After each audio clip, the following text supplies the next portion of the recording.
Bonjour à tous, en ce mercredi 12 juin et bienvenue pour la 33e émission de Radio IM Pro. Alors on commence comme toutes les semaines par l'actu IM Pro, donc on commence par les jeunes en stage. Et cette semaine, 3 jeunes en stage, Mathieu, Carla et Déborah. Nous vous rappelons que samedi 15 juin, donc samedi qui arrive, est un samedi travaillé et qu'un certain nombre de professionnels recevront des parents pour une réunion parents professionnels. La deuxième réunion aura lieu plus tard dans le courant de juin, je crois que c'est le 29 juin. Et on passe tout de suite à l'actualité hors IM Pro. Et l'actualité hors IM Pro, l'actualité du moment, c'est l'agression d'un couple lesbien à Londres par 5 adolescents. Et donc pour vous parler de tout ça, on va accueillir Laura. Les suspects sont très jeunes. Les adolescents sont soupçonnés d'avoir perpétré la violente agression homophobe de Melania Germonat et sa petite amie Chris dans la nuit du 29 au 30 mai à Londres. Le couple avait été violemment agressé et volé après avoir refusé de s'embrasser dans un bus de nuit. La photo de leur visage et vêtements en sang partagée sur Facebook a suscité une cascade de réactions indignées. À la suite d'un appel à témoins, 5 garçons de 15 à 18 ans ont été arrêtés entre vendredi et ce samedi 8 juin par la police londonienne pour vol et blessures graves.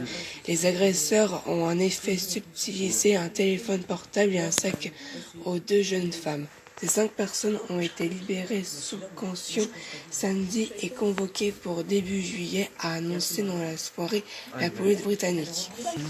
Ils étaient au moins 4. Ils ont commencé à se comporter comme des hooligans, exigeant que nous nous embrassions pour qu'ils puissent nous regarder, nous traitant de lesbiennes et décrivant des positions sexuelles, avait relaté une des victimes dans un post Facebook qui a déclenché l'affaire.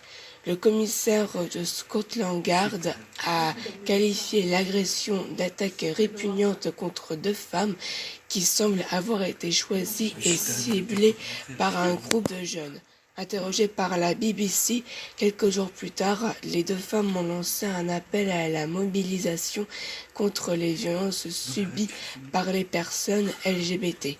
Au micro de la télévision britannique, elles ont exprimé leur colère, leur frayeur, mais aussi la volonté de ne pas se cacher et de se mobiliser. « Je n'ai pas peur d'afficher mon homosexualité », a insisté Chris. « Notre sécurité et nos droits sont en danger. J'aimerais que les gens s'hardissent face à ceux qui se sont hardis avec la montée du populisme de droite qui est, je pense, responsable de l'escalade des crimes haineux. Les politiciens britanniques, ont eux aussi fermement condamné l'attaque. C'était une attaque écœurante et mes pensées vont au couple visé. Personne ne devrait jamais avoir à cacher qui il est ou ce qu'il aime et nous devons travailler ensemble pour éliminer cette violence inacceptable à l'égard de la communauté LGBT, réagit l'ex-première ministre Theresa May. Eh bien merci Laura pour ce petit article sur l'agression d'un couple lesbien donc en Angleterre qui est un peu préoccupant parce que ça montre que les gens ne sont pas tolérants les uns vis-à-vis des autres. Merci Laura. Et donc ce qui s'est passé en Angleterre, ce qu'on vient de vous lire, on va voir que ça se passe aussi en France parce qu'il y a des personnes à la radio qui ont tenu par exemple des propos sexistes sur une femme. Et donc ça c'est Slimane qui va vous en parler.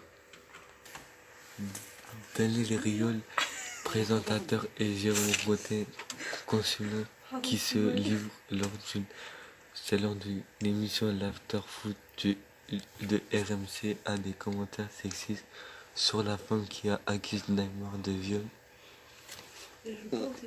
ont été suspendus d'antenne par la station selon Parisien. C'est quoi ça? La direction. La direction de la station doit les recevoir en milieu de semaine pour décider d'éventuelles sanctions, m'affirme le quotidien. Jeudi soir, évoque la plainte en évoquant la plainte pour viol déposée par une femme contre la star brésilienne du PSG, Daniel Rio, a expliqué ne pas pouvoir s'empêcher de penser un truc con qui a l'été totalement en fait. Je m'attendais À ce que ce soit. que ce soit un avion de ça, c'est de la deuxième division, a-t-il dit au sujet de la plainte. De la plaignante. De la plainte. Il a été aussitôt rejoint par Roten. Il peut avoir tout ce qu'il veut.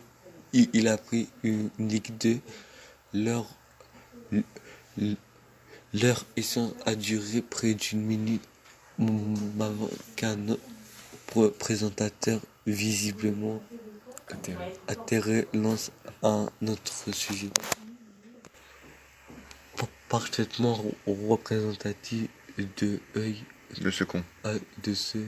Quoi? De ce que l'on. De ce qu'on l'appelle la culture du viol. En ce qu'elle montre deux hommes commentent le physique d'une victime présumée du viol. La séquence a provoqué un tollé sur Twitter. La secrétaire d'État a chargé de l'égalité entre les femmes et les hommes. Marlène Schiappa a annoncé dimanche qu'elle signalait ses propos au CSA au-delà de leur bêtise grâce de leur méchanceté notoire et de leur méconnaissance de la culture du viol. Il offense les femmes et par ailleurs nuisent à l'image du foot.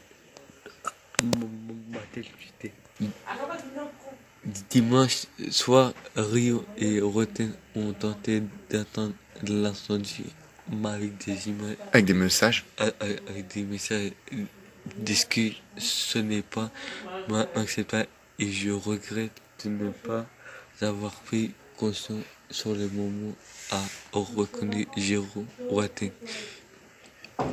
Évidemment, on n'imaginerait pas un choc et évidemment, il n'y avait aucun mauvais sous-entendu, c'était juste mauvais, c'est juste justifié. Daniel Rio, la société des journalistes de RMC a exprimé publiquement sa condamnation de ses propos sexistes et majoré qu'elle trouve dommageable pour la crédibilité et l'image de RMC. Eh bien, merci Slimane pour ce papier donc sur l'article concernant Daniel Riolo et Jérôme Roten, deux journalistes de RMC, qui se sont permis de faire des blagues sexistes à l'antenne sur une femme présumée d'agression de viol. Merci beaucoup.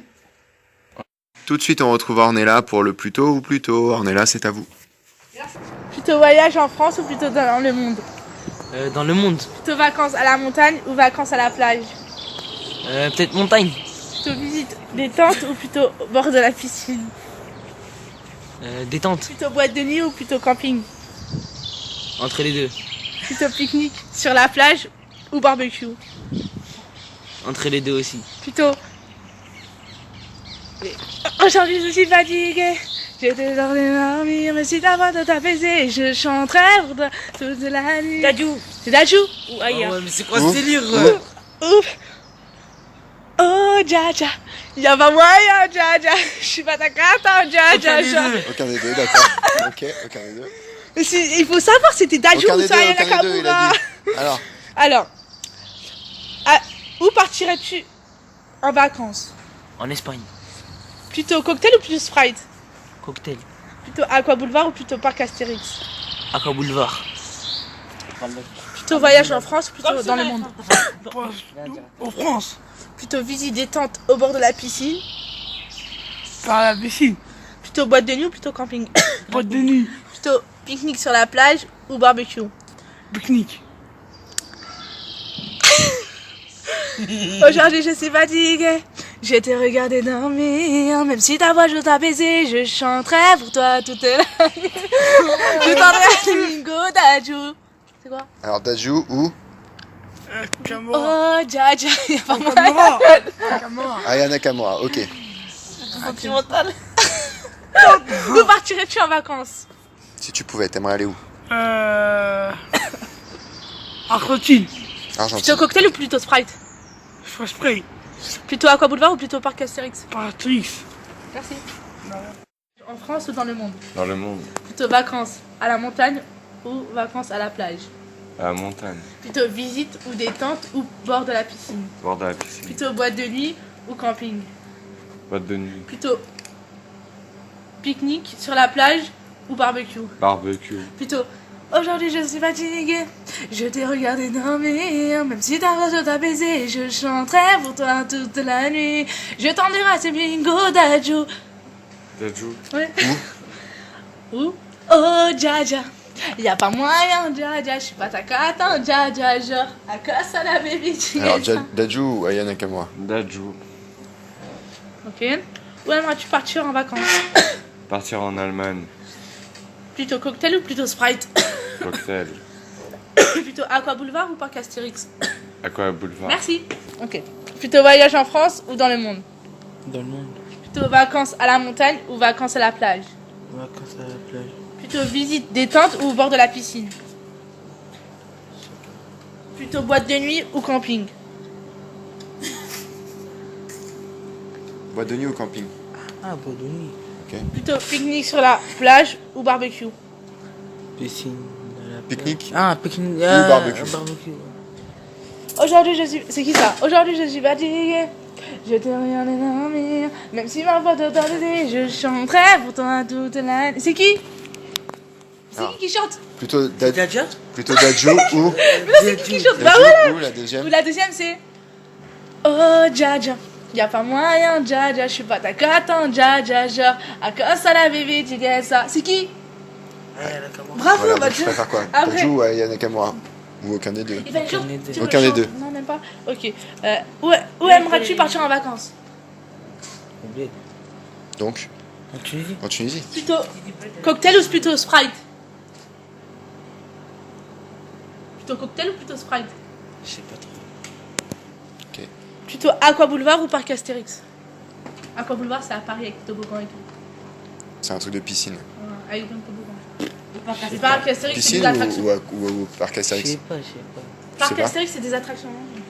Plutôt voyage en France ou dans le monde? En France, Plutôt vacances à la montagne ou vacances à la plage? à la plage, Plutôt visite ou détente ou bord de la piscine? visite, Plutôt boîte de nuit ou camping? boîte de nuit, Plutôt pique-nique sur la plage ou barbecue? barbecue, Plutôt aujourd'hui je suis fatiguée, je t'ai regardé dormir. Même si ma pote t'a baisé, je chanterai pour... C'est qui? je sais pas. Dajou ou Oh Dja Dja, y'a pas moyen Dja Dja, je suis pas gâteau Dja Dja, Aya. genre Aya grâce à la Kamura. bébé Ok, tu alors restes tu là, préfères non. lequel des deux? Aya Kamura, Aya Nakamura. Où aimerais-tu partir en vacances? Si tu pouvais. T'aimerais aller où? Pays que t'aimerais faire?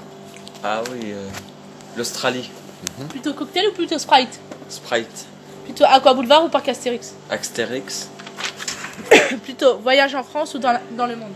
dans le monde, Plutôt vacances à la montagne ou vacances à la plage? montagne, Plutôt visite détente au bord de la piscine? Alors plutôt visite ou détente au bord de la piscine? Ah oui, non, c'est pas piscine, excuse-moi. Plutôt boîte de nuit ou camping? boîte de nuit, Plutôt pique-nique sur la plage ou barbecue? barbecue, Plutôt aujourd'hui je suis fatiguée, je t'ai regardé dormir. Même si ça va te donner, je chanterai pour toi toute la nuit. C'est qui? Bravo. Où? Oh Dja Dja, y'a pas moyen Dja Dja, je suis pas ta cata. Ok, Bravo. donc tu préfères lequel? Dajou, Dajou. Alors, où aimerais-tu partir en vacances? Si En fait t'avais là le ce choix. que je chante c'est pas ma vraie voix hein, mais... Où est-ce que t'aimerais aller si t'avais le choix? Los Angeles? Là, je fais juste ça comme États-Unis. ça. Ok. Plutôt cocktail ou plutôt Sprite? C'est pas ma vraie voix, d'habitude je fais pas comme ça. c'est Cocktail ou juste- Sprite? Si t'as le choix. Cocktail. Un cocktail. Plutôt Aqua Boulevard ou Parc Astérix? Astérix, Bravo. Et c'est pas ma vraie voix un peu. genre. Merci, alors on est là pour le plus tôt. Et on revient un peu à l'actualité du moment. L'actualité du moment, c'est, on vous avait parlé des trottinettes à Paris qui étaient un vrai problème parce qu'il y en a de plus en plus et on sait pas trop comment arrêter les gens de faire n'importe quoi avec les trottinettes. Et hier, il y a eu un accident mortel, le premier accident mortel à Paris impliquant une trottinette électrique. Et donc pour vous parler de ce sujet, on va accueillir Laura et Maxime. Le chauffeur du camion a été placé en garde à vue et une enquête pour homicide involontaire a été ouverte par le parquet de la capitale. Un homme de 25 ans qui circulait sur une trottinette électrique à Paris est mort lundi 10 juin au soir après une collision avec un camion. C'est le premier accident mortel dans la capitale appliquant ce nouveau mode de transport au cœur de Vidéba. L'accident s'est produit lundi soir vers 22h30 dans le 18e arrondissement dans le quartier de la Goutte d'Or, selon une source policière confirmant une information d'Europe 1. Le jeune homme a refusé la priorité à un camion qui l'a percuté selon des sources concordantes évacué par les pompiers en arrêt cardio-respiratoire. Il a succombé à ses blessures à l'hôpital. Le chauffeur du camion a été placé en garde à vue et une enquête pour homicide involontaire a été ouverte par le parquet de Paris, confié au service du traitement judiciaire des accidents. En avril, un piéton octogénaire avait été percuté par une trottinette à Levallois-Perret, Hauts-de-Seine, et n'avait pas survécu. L'accident de lundi montre la nécessité de rappeler les règles élémentaires à respecter par les usagers, a réagi Emmanuel Grégoire, premier adjoint à la mairie de Paris. Il faut que la police nationale soit mobilisée pour sanctionner les usagers qui grillent par exemple un feu. Alors donc tout ça, les trottinettes, c'est ce qu'on disait un peu avant, c'est un véritable casse-tête pour la mairie de Paris. Apparu il y a un an, les trottinettes, dont le nombre dans la capitale a été évalué à environ 20 000, sont devenues un véritable casse-tête pour la mairie de Paris. Faute de loi pour les réguler, interdiction de stationnement sur les trottoirs, limitation de vitesse à 20 voire de 8 km par heure. La maire de Paris, Anne Hidalgo, a listé jeudi plusieurs mesures pour remettre un terme aux nuisances causées par les trottinettes électriques, par ailleurs impliquées dans plusieurs accidents. C'est bon. Le même jour, les députés avaient adopté des mesures visant à donner aux collectivités les outils pour mieux réguler les trottinettes et les autres engins mis à disposition sur la voie publique. La ministre des Transports, Elisabeth Borne, s'est dite dans le principe favorable au développement des nouvelles mobilités et a dit voir dans ces engins une bonne chose. Mais a-t-elle noté le développement est totalement anarchique, ce qui pose des problèmes de sécurité pour les usagers et les autres utilisateurs de l'espace public. Elle a rappelé qu'un décret actuellement en préparation était attendu. À la rentrée sur ces questions, il devra définir des règles d'usage sur l'éclairage, la vitesse maximale de ces engins et devrait interdire leur circulation sur les trottoirs. Alors, il y a eu un vote contre le port obligatoire du casque. Vendredi, l'Assemblée nationale a d'ores et déjà voté au terme de via bas contre le port obligatoire du casque à vélo en trottinette électrique dans le cadre de l'examen du projet de loi et les mobilités. Le gouvernement est résolument contre l'obligation du port du casque sur les vélos au-delà de 12 ans et sur les trottinettes qui vont être bridées à 20 km/h, a déclaré Elisabeth Borne, et de lancer les Français en ont marre qu'on leur impose des obligations. On recommande le port du casque et chacun prend sa responsabilité. L'Assemblée a également ouvert la voie à une possibilité pour certaines communes de déroger à la future interdiction de circulation sur les trottoirs avec le soutien de la ministre et au grand dent d'élus LRM. La trottinette électrique ne fait pas seulement débat en France. En mai, l'Allemagne a autorisé leur arrivée après de vives discussions. inspiré notamment de l'exemple parisien et encadrant plus strictement leur utilisation. Outre-Rhin, la réglementation cantonne ainsi les trottinettes aux pistes cyclables et à la route et les interdit aux moins de 14 ans. En attendant d'éventuelles précisions sur le port du casque ou l'obligation d'assurance. Eh bien, merci à Laura et Maxime pour cette petite présentation des dérives de la trottinette dans Paris. Merci à eux. Donc on continue avec l'actualité de ce mercredi 12 juin. Donc l'actualité dans le reste de l'actu. 3 mois après l'attaque de 2 surveillants par un détenu radicalisé, 2 personnels pénitentiaires ont été pris en otage mardi soir au centre ultra sécurisé de Condé-sur-Sarthe, dans l'Orne, par le champion de la prise d'otage carcérale qui s'est rendu peu après minuit. Le Sénat a adopté après l'Assemblée nationale le projet de loi santé porté par Agnès Buzyn, après y avoir injecté plusieurs mesures nouvelles pour lutter contre les déserts médicaux et un ultime débat sur l'accès à l'IVG. Les autorités hongkongaises ont annoncé le report de l'examen d'un projet de loi controversé visant à autoriser les extraditions vers la Chine, alors que des milliers de manifestants bloquent plusieurs artères principales au cœur de la ville. La France, vexée par sa défaite en Turquie, s'est rachetée avec la manière en allant écraser une faible équipe d'Andorre 4-0, notamment grâce à un retourné acrobatique de Thauvin pour son premier but en bleu, rejoignant en tête du groupe H la Turquie et l'Islande en qualification de l'Euro 2020.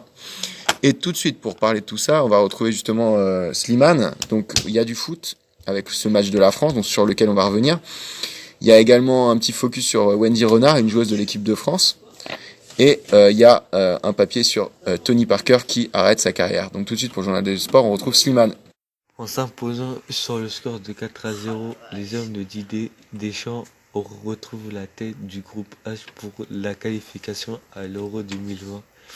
Voilà de quoi se rassurer. Après la défaite face à la Turquie, l'équipe de France a largement dominé Andorre ce mardi 11 juin dans ce match contenant pour les qualifications pour l'Euro 2020.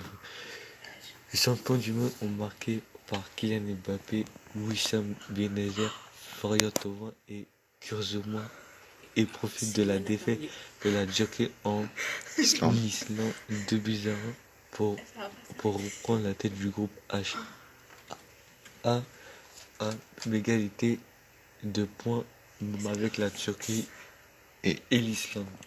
Donc toujours dans le foot, la semaine dernière on vous a proposé un portrait de Gaëtane Tinet, donc une des joueuses de l'équipe de France de football. Les filles ont déjà gagné leur premier match 4-0 samedi dernier, et là elles jouent leur deuxième match ce soir contre la Norvège. Donc on espère, si elles remportent le match, elles se qualifieront pour les 8e de finale de la Coupe du Monde. Et donc ce matin on va vous faire un portrait sur une autre joueuse importante de l'équipe de France, et cette joueuse c'est Wendy Renard, donc la défenseur centrale de l'équipe de France. La défenseuse auteure de 2 buts vendredi face à la Corée est l'une des figures emblématiques du foot français. À 28 ans, celle qui a tout gagné avec Lyon veut enfin triompher avec l'équipe de France. Par 2 fois, vendredi 7 juin au Parc des Princes, elle a survolé la défense sud-coréenne à la fin de la première mi-temps du match d'ouverture de la Coupe du Monde de foot. Bien sûr, du haut de son 1m87, les adversaires accusaient un handicap important de taille, mais son timing et sa précision ont également joué un grand rôle dans ce doublé inscrit en quelques minutes. Les Bleus ont idéalement débuté leur mondial grâce à ce succès 4-0 face à la Corée du Sud. Et à 28 ans, Wendy Renard a d'entrée répondu présente. Forte de 110 sélections et 22 buts, dont 13 inscrits sur corner, l'arrière centrale évolue déjà depuis 8 ans en équipe de France et dispute sa 3e Coupe du Monde consécutive. Avant cet instant de grâce, elle n'avait jamais marqué en 9 matchs lors d'un mondial. Cela fait du bien sur le plan personnel. Collectivement, ces buts sont très importants car ils interviennent juste avant la mi-temps et ça nous a permis de rentrer au vestiaire avec 3 buts d'avance. Cela procure des émotions très fortes et on pense à beaucoup de personnes, à mon papa notamment si vous voulez savoir. En 2011, l'inexpérimentée Wendy Renard avait participé avec ses coéquipières tricolores à la fracassante émergence des Bleus sur la scène médiatique. Équipe surprise du mondial allemand, la France avait atteint les demi-finales après une défaite épique face aux États-Unis. J'étais une petite jeune avec beaucoup de joueuses d'expérience. Nous n'étions pas attendus, se souvient-elle. Malgré une autre demi-finale encourageante l'année suivante, lors des JO 2012 à Londres, les Bleus ont depuis connu quelques désillusions et une série d'impressionnantes d'éliminations, parfois décevantes, en quart de finale de l'Euro 2013, du Mondial 2015, des JO 2016 et de l'Euro 2017. Et donc Wendy Renard est l'une des patronnes de cette équipe de France. Ces échecs ont marqué les joueuses, mais ne l'empêchent pas d'afficher ses ambitions. On reste sur plusieurs échecs qui font très mal. J'ai envie de positiver et de me dire que le petit déclic nous a manqué ces dernières années, celui qui a consiste à très peu des tueuses devant le but dans la surface adverse va enfin se produire. Confiait-elle au monde quelques semaines avant le tournoi, surtout qu'on l'évoluera à domicile avec le soutien de notre public. Vas-y. De près débutant en 2011, la Martine qui est née à Schulze, la ville nommée en hommage à Victor Schulze qui a œuvré par l'abolition de l'esclavage est devenue au fil des années l'une des patronnes de l'équipe de France. Aux côtés de la Ghanéenne Sarah Boadji, d'un milieu de terrain Maman Djinari, Méjé Busaglia. Bossaglia ou encore Gaëtatini ou Wendy Renard prend son rôle au sérieux. Mais après des plus jeunes joueuses, j'ai beaucoup d'expérience en club et en sélection. Les anciens se devoir d'encadrer les jeunes. Mon rôle est d'emmener mes coéquipiers le plus loin possible. Alors, Wendy Renard, c'est aussi une personne qui a gagné énormément de trophées, 27 trophées. Débarqué à l'âge de 16 ans à l'Olympique lyonnais après un test raté au Centre national de fonction d'entraînement de Clairefontaine. Elle a depuis tout gagné et le plus encore en serrant. Au sein de la ville adoption, Wendy Renard s'est trompée, repartie ainsi que 13 titres de champion en France, 6 ligues de champions à 8 coupes de France. Son palmarès, son talent, son gabarit typique ont très vite fait l'une des joueuses emblématiques de la footballeuse française, ainsi mondiale en 2016. Elle avait par exemple été choisie comme ambassadrice de la ville de Lyon pour un Euro masculin, et statut qui l'a été à nouveau décerné en vue de prochaine Coupe du Monde de rugby qui se déroulera en France 2023. La reconnaissance du public et des stylistes, ça fait plaisir de ces d'un où je viens. Tout ça en un souvenir particulier, autant plus de pour moi venant des îles à 800 000 km de la métropole.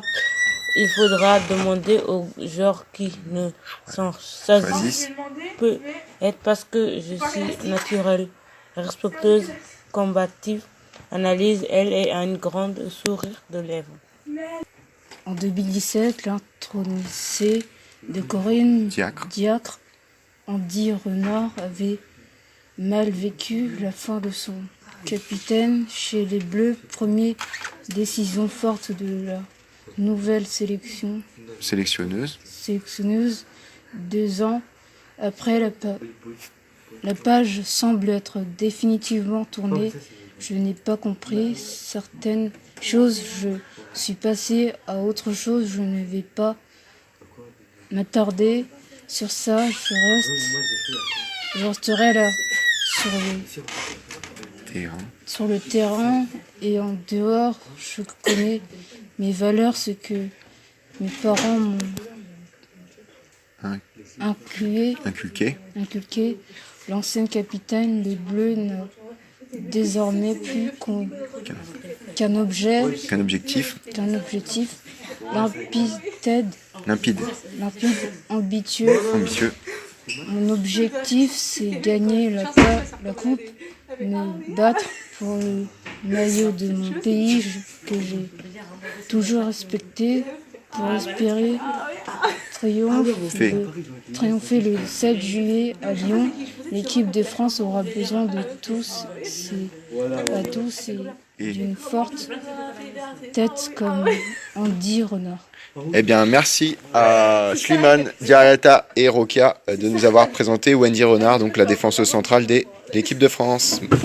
Alors, la grande nouvelle sportive de la semaine, c'est l'arrêt hier l'arrêt de sa carrière de Tony Parker, donc un des meilleurs basketteurs français de tous les temps, qui aura passé 17 ans avec les Spurs de San Antonio.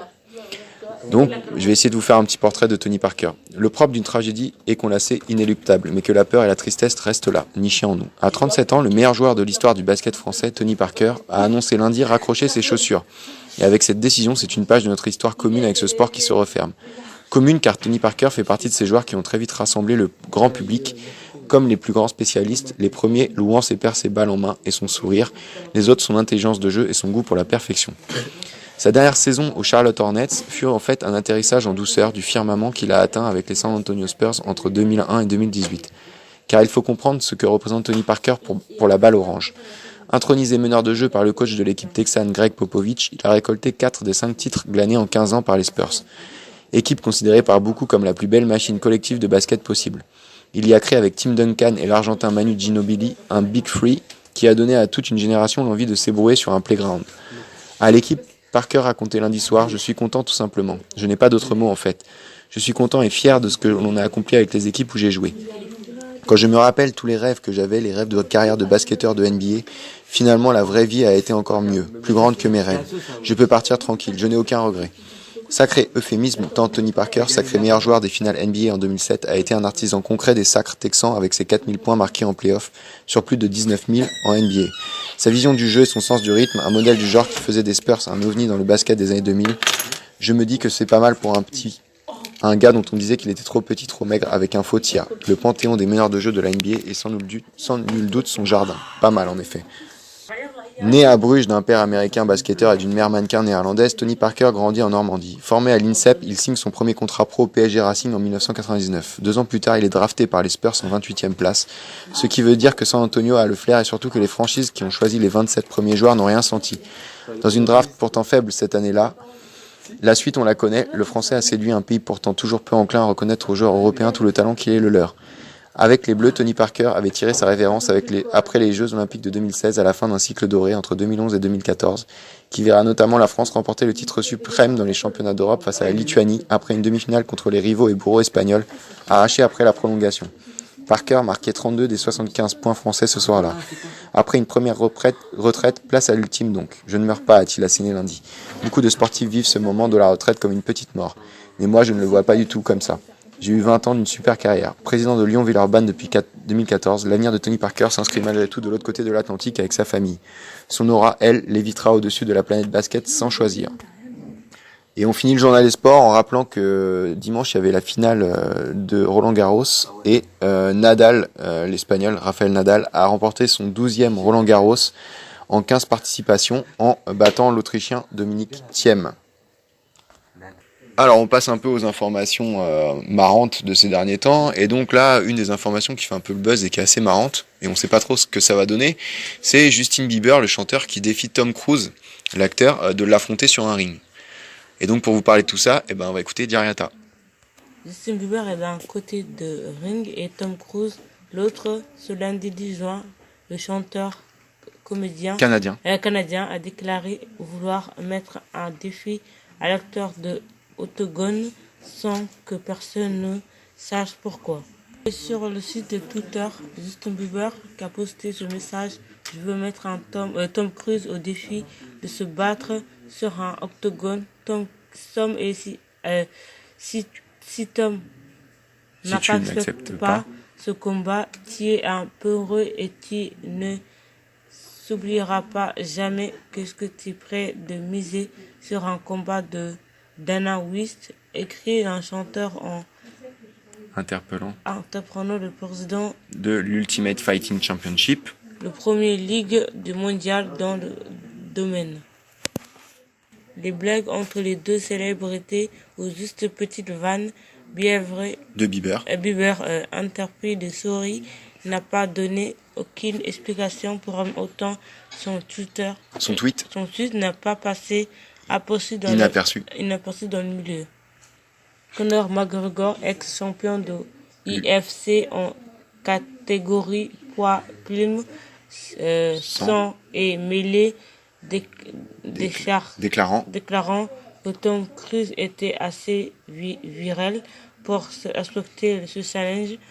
Maggory Sport and Entertainment, sa compagnie accueillerait évidemment l'événement. Est-ce que Cruise est de quoi se battre comme il fait dans les films? Reste à connecter pour le savoir. Tweeter McGregor avant de reprendre ironiquement à la sauce de message Bieber aux dépens des chanteurs et producteurs Mark Wahlberg. Professionnels comme Anthony Feuer de Riley, proposition de Bieber de se battre avec un homme de 56 ans, un magazine sportif de son côté déjà ouvert à Paris. Les paris qui ne tournent pas les avantages de Bieber. Voilà, donc on verra si ce combat entre Justin Bieber et 25 ans et Tom Cruise 56 ans aura lieu. Et comme on vous dit, il y a pas mal de paris qui ont déjà été ouverts. Et si le combat devait avoir lieu, il y a beaucoup de personnes qui misent sur Tom Cruise et pas sur Justin Bieber. Donc c'est assez marrant de voir que c'est Justin Bieber qui provoque, mais que personne croit en lui pour le combat. Alors, dans les autres informations un peu marrantes de ces derniers temps, c'est ce qui fait un peu le buzz là en France, c'est le bas de signal qui illuminera le ciel de Marseille. Donc l'artiste Alex Israël rend hommage à Batman dans une exposition sur le toit de la cité radieuse de Marseille. Marseille is news Gotham City à l'occasion d'une exposition au MAMO, le centre de la cité radieuse, et un bas de signal sera approché dans le ciel de la ville tout l'été. L'artiste californien Alex Israël invité par le musée à en fait m'installer sur le toit de la cité le Corbusier, une réplique du célèbre projecteur dessinant dans le ciel le signe de Batman est censé dans le comic book de DC Comics m'appeler le justicier masqué à la rescousse. Alex Israël, 37 ans, a publié sur Instagram une vidéo de son installation marquant avec panache les 80 ans de l'homme chauve-souris. L'exposition dévoile vendredi 16 juin au soir est à voir jusqu'au 31 août. L'artiste a également installé une Batmobile dans la salle du toit de la cité radieuse. Malgré François, provenance Apple mais contagieux, d'après le site Mathieu SF, Alex Israël, puis grâce au Warner Bros Studio a cédé à la Batmobile et au bâtiment du film de Tim Burton de 1989 pour la réalisation de l'escopule visible à Marseille. Eh bien, merci Slimane pour ce petit papier sur le bas de signal que vous pourrez voir donc dans le ciel de Marseille tout l'été. Alors une autre petite info sympa là dans l'actualité du moment, c'est une information qui concerne une passagère qui s'est trompée, mais ça c'est dans un avion, mais ça c'est Sega qui va mieux vous en parler que moi. En voulant aller aux toilettes durant un vol de Pakistan International Airlines, une passagère a confondu la porte des toilettes avec celle de l'issue de secours. Heureusement, le Boeing 777 se trouve encore sur le tarmac au moment de la méprise, mais l'avion se préparait à décoller et le geste a déclenché le déploiement et le gonflage du toboggan. Alors dernière petite info sympa, c'est aux États-Unis, c'est les fans de l'équipe des Raptors qui ont la frite et vous allez mieux comprendre pourquoi. plus de 2 millions de portions de pommes de terre. C'est que a offert les McDonald's aux supporters de l'équipe de Toronto lors d'une opération marketing.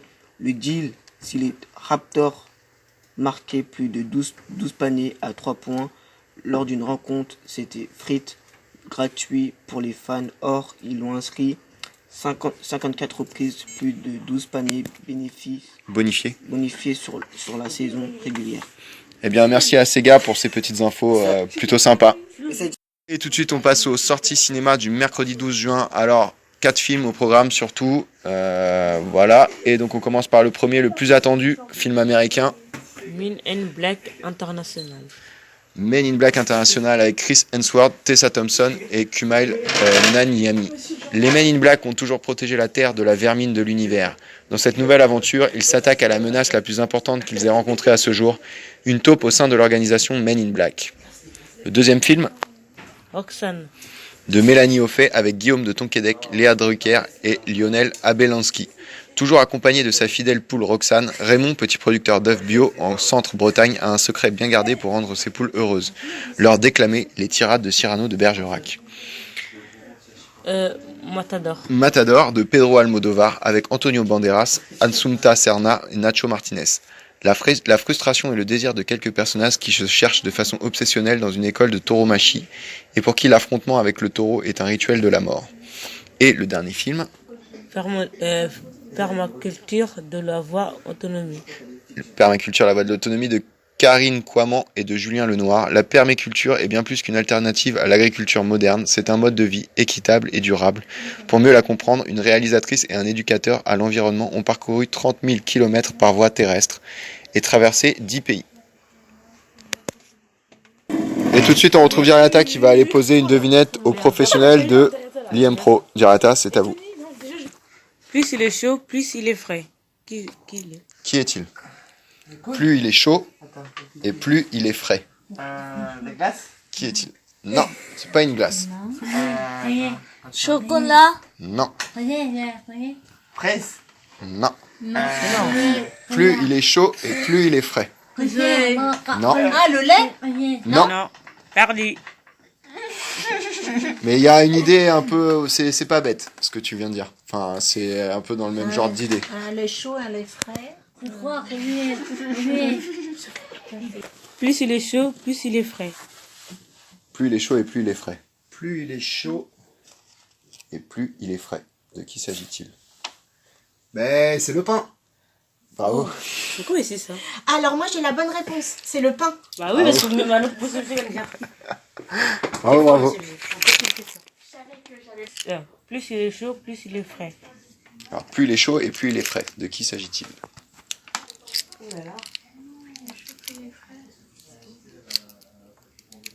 Suspense. Je sais pas si vous voulez tenter une réponse. Le frigo. Allez. Non. Une réponse? Non. C'est le pain. Ah, d'accord. Bien joué. Ouais. Plus il est frais, plus il est chaud, plus il est frais. Ici. Plus il est chaud et plus il est frais. De qui s'agit-il?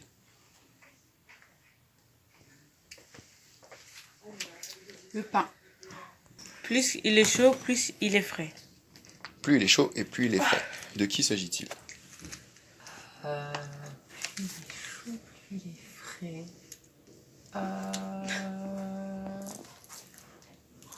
Aucune idée. C'est pas grave. Moi j'aurais pas su non plus, j'aurais aucune idée non Moi plus. je sais c'est quoi. C'est le pain. Ah, le pain, mais oui. D'accord, ok. Plus il est chaud, plus il est frais. Qui s'agit-il? Plus il est chaud et plus il est frais. De qui s'agit-il?